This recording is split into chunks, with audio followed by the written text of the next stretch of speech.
The reality is that we are witnessing a powerful statement from Katt Williams, a comedian known for delivering hard truths. He has seemingly launched a missile aimed at exposing significant issues surrounding the grapevine that will resonate for weeks ahead.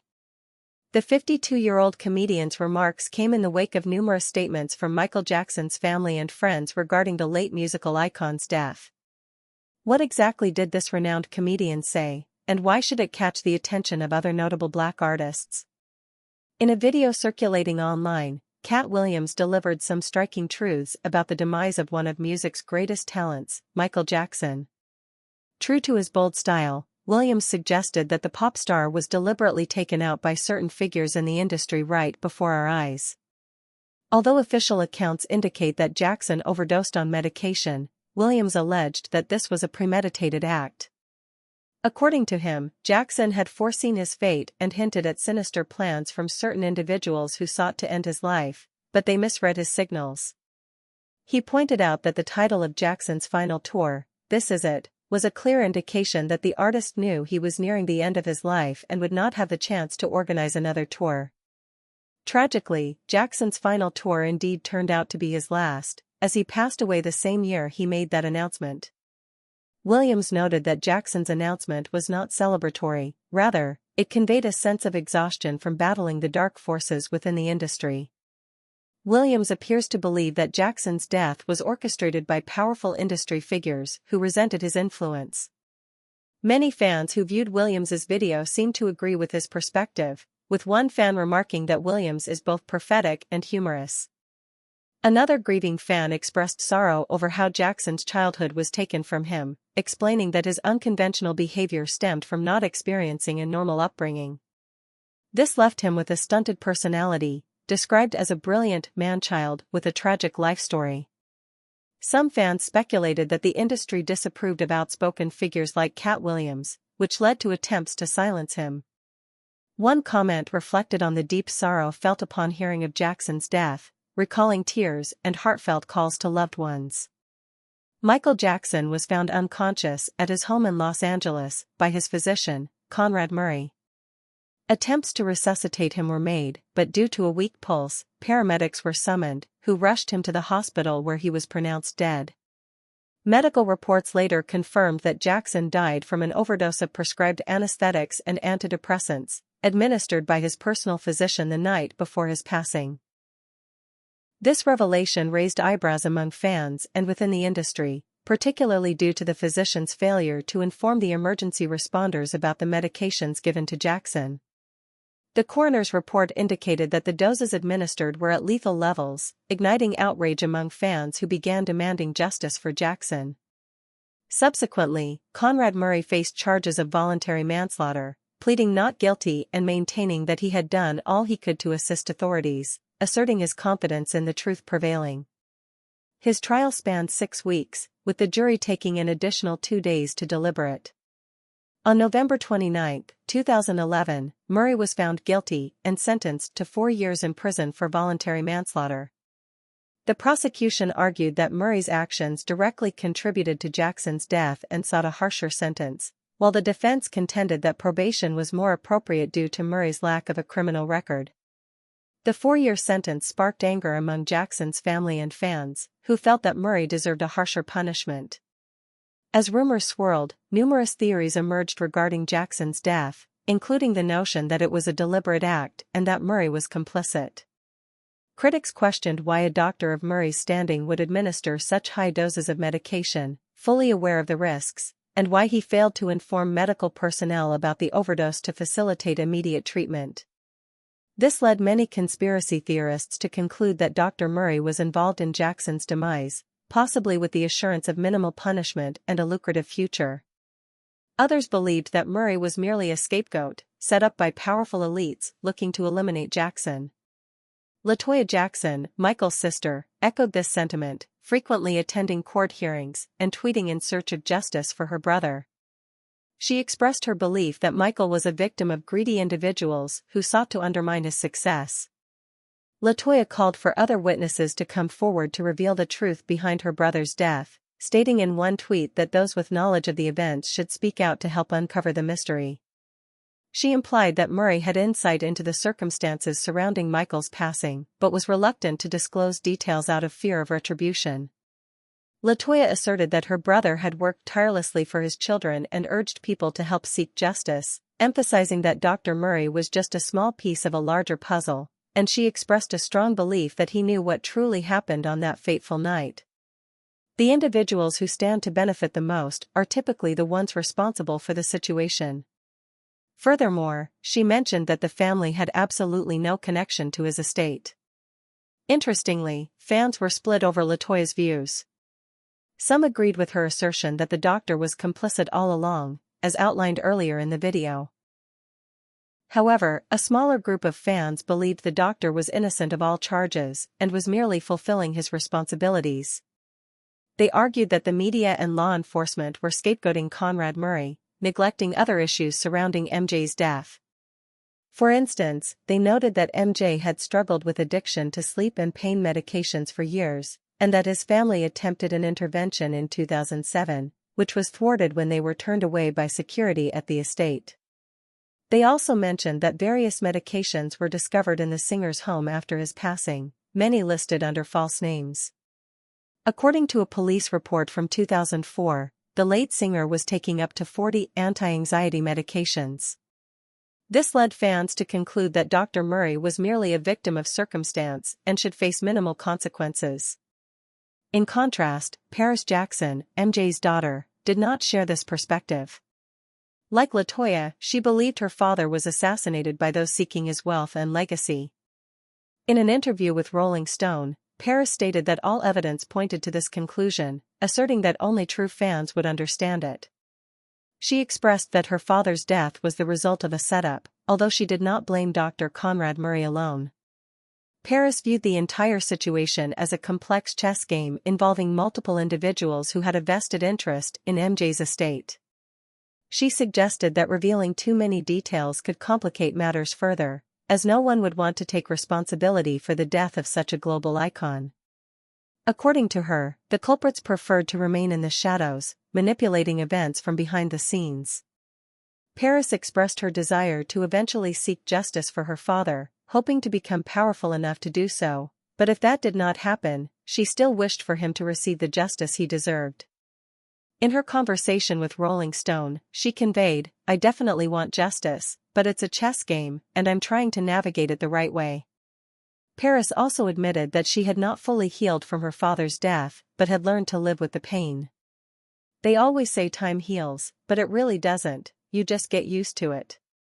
I have to live with the understanding that I lost the only thing that mattered to me," she reflected. Janet Jackson, the youngest member of the Jackson family, had a different outlook on the death of her beloved brother. She seemed disinterested in the conspiracy theories and media frenzy surrounding MJ, opting to turn off the television to avoid the chaos. She described how the situation was overwhelming and that she lacked the emotional fortitude to handle the constant gossip and speculation.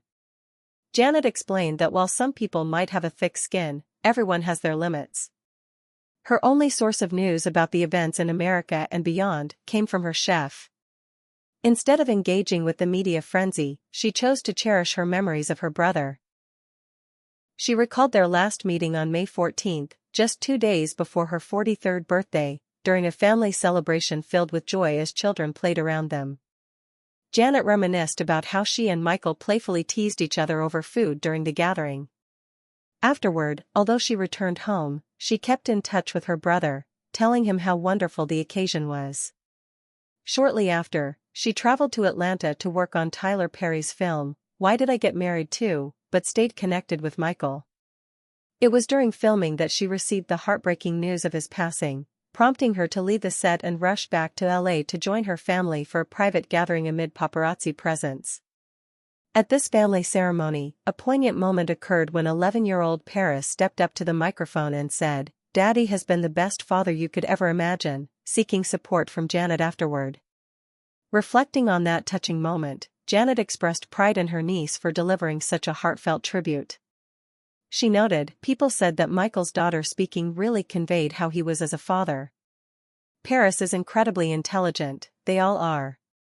She's a sweet girl, and the kids are thriving with their cousins." The love of the family will keep them strong. After the ceremony, Janet spoke briefly to the media before returning to Atlanta to complete her film. To cope with her brother's loss, the Grammy-winning artist threw herself into work, writing several albums and appearing in television commercials. Even as she headlines concerts, Janet still feels the absence of her brother and hopes to reunite with him someday. She appears to remain unaffected by the controversy surrounding Michael Jackson's death, but not all her family members share her calm demeanor, and certainly, not all of her fans do. Kanye West, known for his controversial tweets, has suggested that foul play was involved in the pop icon's passing. He took to Twitter to assert that his ex-wife Kim Kardashian saved his children, and he claimed that MJ had hinted at who was behind his death. In a strange tweet, he wrote, "MJ told you about Tommy before they killed him. Kim saved my daughter's life in the name of Jesus. It's God's choice only, I will live for my children. Chris, I'm in Cody if you're not planning another one of your children's Playboy shoots." Kanye was referring to Tommy Mottola, the former CEO of Sony, with whom Michael had a falling out before his death. Many fans took Kanye's outbursts lightly, as they had become accustomed to his erratic behavior. However, some believed he had insights worth considering, asserting that his position within the industry gave him knowledge about MJ's situation, and they felt he wouldn't shy away from speaking out. Interestingly, MJ had previously accused Tommy of being malevolent and mistreating black artists. Their feud began years prior and became public when Michael spoke at a press conference in 2002. He alleged that Sony and Mottola were racist, saying, "Record companies really do conspire against their artists. They steal, cheat, and do whatever they can, especially from black artists. Tommy Mottola is mean, racist, and very devilish." To illustrate his claims, MJ presented a poster depicting Mottola with devil horns and a pitchfork, alongside a sign that read, "Sony Music Kills." Sources indicate that Jackson was frustrated with Sony for not promoting his 2001 album, Invincible, and for not releasing a song he had created for victims of the 9/11 attacks. He argued that music labels exploit black artists, forcing them to constantly tour to survive, citing icons like James Brown and Sammy Davis Jr., who were always on the road for financial security.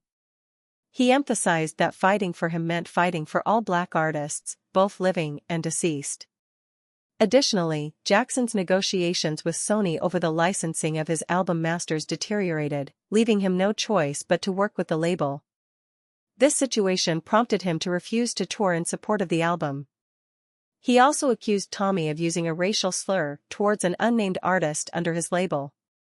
While Reverend Al Sharpton supported Michael's concerns about the record label, he disagreed with Michael's characterizations of Tommy Mottola, whom he viewed as a positive figure who aided black artists.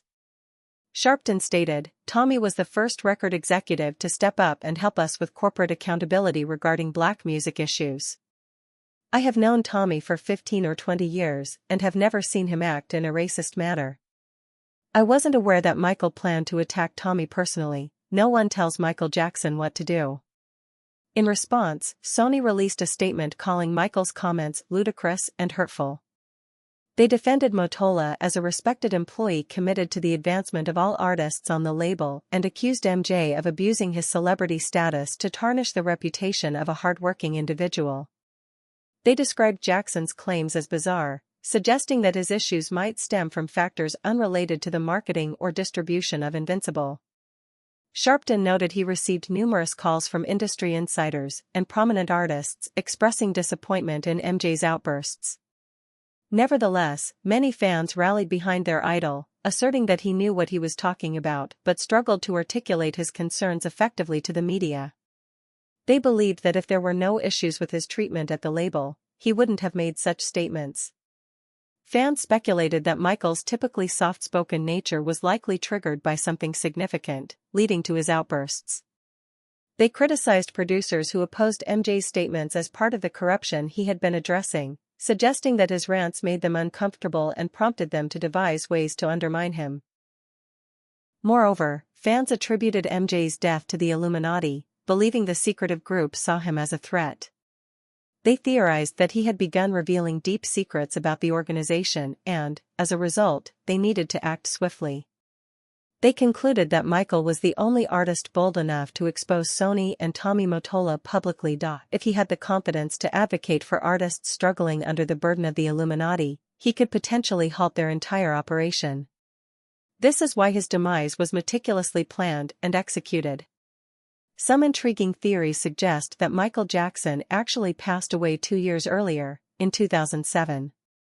According to this theory, he was replaced by a body double at the O2 Arena to promote his tour. Supporters of this claim noted that Michael appeared taller than usual and that his fingers looked stumped. Furthermore, he arrived at the venue 90 minutes late, led the crowd in a chant of "This is it," and then vanished immediately afterward. Other sources have claimed that the musician was alive in Mexico, citing a man who purportedly saw the late pop star entering the country on the day his death was announced. However, to date, no one in Mexico has confirmed seeing the pop icon. One of the more outrageous yet mundane theories surrounding MJ's death links it to former Iranian President Mahmoud Ahmadinejad. The theorist posits that Ahmadinejad eliminated Michael Jackson to divert attention from the troubles he faced at the time, as his popularity was dwindling and protests against him were forming. When MJ died, global attention shifted to him, causing Iranians to momentarily forget their political issues, leading theorists to suggest that this was a calculated move by the former president. Another prevalent theory suggests that the pop star faked his death to escape overwhelming debt, believing that by pretending to die, he could avoid his creditors and live in peace on a distant island away from the prying eyes of paparazzi and social media. Nevertheless, all evidence supports the fact that the music icon did indeed pass away, as confirmed by the Los Angeles coroner's office, which stated that the body in the casket was Michael Jackson. Yet, this has not deterred people from believing that he was a victim of the allegedly ruthless music industry. Some fans even wished he hadn't left in such a manner, so they could continue to enjoy his incredible music and electrifying dance moves. One commenter remarked, "If you really sit down and think about what he went through, it's just heartbreaking what these accusers did to him for money." Another echoed this sentiment, stating, "You fight against the wrong so hard that it consumes you, and when the quiet comes, you can see how broken you become without realizing exactly when it happened."